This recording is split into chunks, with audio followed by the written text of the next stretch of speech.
Muy buenos días amigos y amigas, permítanme una vez más el poder compartir con ustedes un video. En la mañana de hoy me encuentro trabajando en mi artículo de la semana y he tomado como tema la corrección política. Y he seleccionado este tema a propósito de un tuit que colocó el señor Rafael Poleo en su cuenta. Y es que podemos entender en Venezuela como corrección política cuando una persona emite una opinión a través de sus redes sociales o a través de un medio de comunicación o de información. Y esa opinión que emite es considerada políticamente correcta o incorrecta. Pero antes de seguir avanzando en el tema, les voy a leer brevemente lo que colocó el señor Rafael Poleo. El socialismo de Chávez y Maduro, como el liberalismo de María Corina y García Banz, han espantado a la gente de esas dos ideologías. Para mí, menos mal, porque ninguna de las dos me gusta. Como decía Rómulo Betancourt, soy adeco de Venezuela. Pues bien, sin ánimos de aburrirlos con lecciones sobre el liberalismo, yo quisiera que me permitieran rápidamente explicarle al señor Poleo que el liberalismo, a diferencia del socialismo, no se puede considerar como una ideología. Que el liberalismo es una doctrina y que bien como señalaba Jean-François Rabel, no se puede considerar una ideología porque el liberalismo en su método de estudio reconoce a la realidad como fuente de su información, cosa que por supuesto no sucede en el socialismo, porque el socialismo es una ideología estructuralista, una ideología cerrada, una ideología dogmática. Aquellas personas que militan o abrazan el socialismo lo hacen de tal forma que esa ideología la toman con un dogmatismo de fe. De ahí que mucha gente ha señalado en varias oportunidades que el socialismo no es más que una caricatura del cristianismo. Pero volviendo al liberalismo, tenemos que recordar que el liberalismo proviene del siglo XVIII y que viene de una escuela conocida como la escuela escocesa, de donde han salido unas obras extraordinarias. Una de ellas es La riqueza de las naciones, que la escribió Adam Smith, que también es un hombre extraordinario y que todos nosotros conocemos como el padre de la economía. Pero también en el liberalismo hay otros filósofos, otros pensadores. Uno que se considera como el padre del liberalismo es John Locke, que pertenece precisamente junto a Rousseau y junto a Hobbes a la escuela del contractualismo, aunque ni Rousseau ni Hobbes eran liberales, pero todos ellos decían que el hombre nacía libre. Pero a diferencia de ellos dos, Locke decía que el hombre no solo nacía libre, sino que el hombre debía vivir libre y solo podía perder esa libertad si la cedía por modus propio a través de un contrato en la sociedad, y de esa manera era que iba a surgir el Estado. Pues bien, yo le digo todo esto al señor Rafael Poleo para que pueda entender que en el socialismo no existe la libertad. Y en el socialismo no puede existir la libertad porque es una ideología contra natura. En el socialismo siempre el Estado, a través de la coacción, va a torcer la acción humana. Y cuando eso sucede en un país, cuando eso sucede en una nación, el hombre no puede ser emprendedor, el hombre no puede ser creativo. Y sobre todo en ese país no ocurre algo que es necesario para que pueda prosperar, que es la función empresarial. De tal manera que a mí me espanta muchísimo que un señor como Rafael Poleo, que es un hombre inteligente, que es un empresario de los medios de comunicación, le dé igual y diga en su tweet que le da igual que en Venezuela hay un Estado socialista o un Estado liberal. Pero yo me imagino pues que al señor Poleo no le gustamos nosotros los liberales, porque nosotros los liberales somos, en primer lugar, somos críticos, en segundo lugar, somos evolucionistas y en tercer lugar, no somos refundacionales. ¿Qué quiere decir eso? No nos gusta refundar nada, siempre miramos hacia adelante, siempre queremos progresar.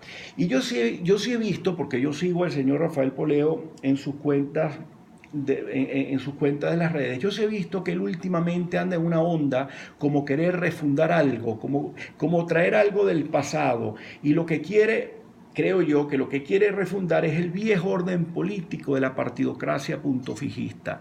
Ese mismo orden político que surge en Venezuela con el Pacto de Punto Fijo de 1958, pero que después lamentablemente se va a degenerar en el punto fijismo y que fue ese gobierno donde en Venezuela mandaban los socialistas blancos y los socialistas verdes, que por cierto al señor Rafael Poleo pues le iba muy bien con los socialistas blancos.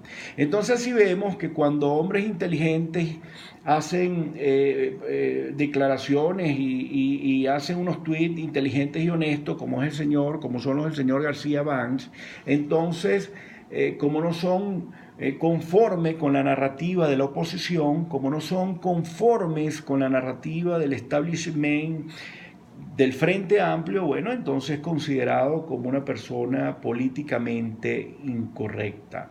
Pero déjenme decirles, queridos amigos y amigas, que esto de la incorrección política es muy viejo en Venezuela. Y ya en la historia de Venezuela hay dos grandes venezolanos que fueron políticamente incorrectos, que fueron víctimas de la corrección política. En primer lugar me refiero a Francisco de Miranda, que fue un gran incomprendido, que cuando capituló en la Primera República de 1811, por no ser comprendido políticamente, fue entregado por el propio Bolívar a Monteverde. Pero el otro es más reciente y es un hombre extraordinario, excepcional, con una visión muy aguzada y certera sobre la realidad de Venezuela, y me refiero a don Arturo Uslar Pietri. Don Arturo Uslar Pietri también fue un hombre considerado políticamente incorrecto porque a él se le ocurrió decir que el Estado venezolano había fracasado. Solo bastó que dijera eso para que lo excomulgaran y para que le hicieran la cruz todos los representantes de la partidocracia. También se le ocurrió decir que ese Estado iba a fracasar porque era un Estado omnipotente, porque era un Estado obeso, porque era un Estado empresario, y así no podía seguir siendo el Estado venezolano. Se señaló que ese desbordamiento del gasto público nos iba a llevar a la ruina. También nos dijo que esa prosperidad ficticia, producto del rentismo petrolero, no podía ser sustentable y en cualquier momento Venezuela iba a caer en un abismo, y así fue. Bueno, nunca se le hizo caso a don Arturo Uslar Pietri, pues y ahí están las consecuencias. Entonces, de esa manera, vemos que esta oposición socialista, cuando los liberales hacemos críticas de este tipo, entonces a veces nos señalan que somos inclusive colaboracionistas, porque somos críticos. Y hoy, amigas y amigos, lamentablemente en Venezuela, cuando se es crítico, entonces es políticamente incorrecto.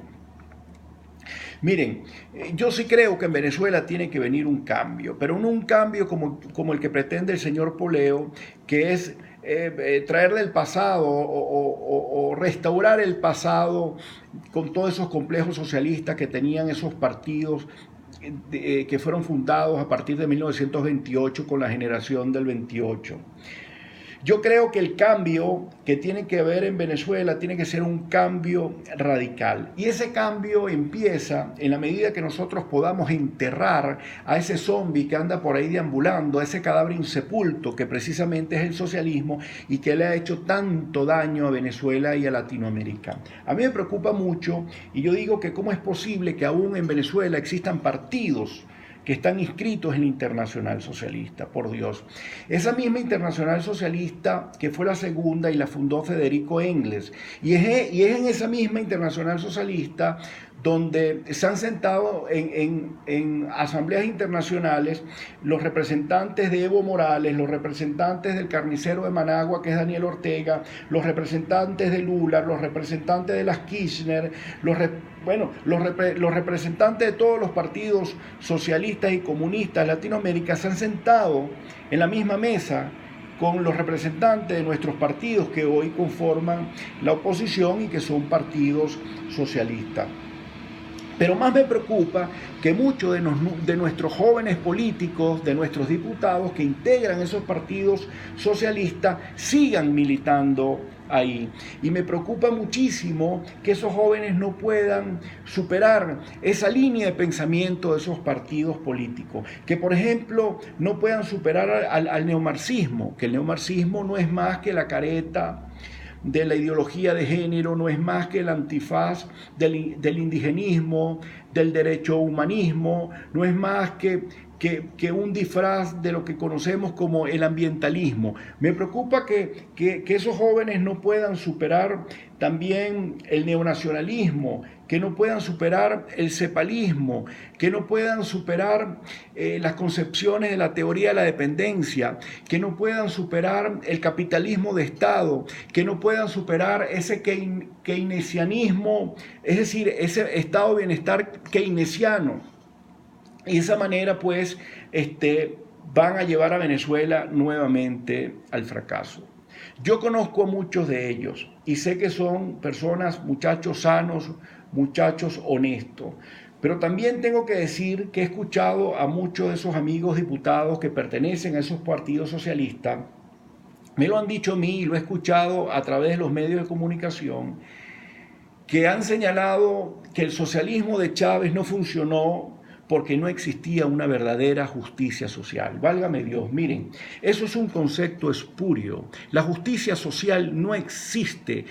La justicia no puede tener apellido. Cuando usted a la justicia le pone un apellido, se convierte en la peor injusticia de todas. Eso no es más que una corrupción semántica. Eso no es más que una trampa semántica. Nosotros no podemos tener una justicia que sea buena para un sector y que sea mala para otro sector. Yo siempre que escucho esto de justicia social, me acuerdo muchísimo de Mario Vargas Llosa, que es un genio de la literatura, pero que también es un apóstol del liberalismo, que decía que detrás de esta frase, la justicia social, no había más que una coartada y por lo tanto había que estar muy atento. Así pues que ojalá que estos jóvenes diputados entiendan, como decía Ortega y Gasset, entiendan la época de su tiempo, que no se conviertan en unos viejos políticos y que puedan superar todos estos complejos socialistas.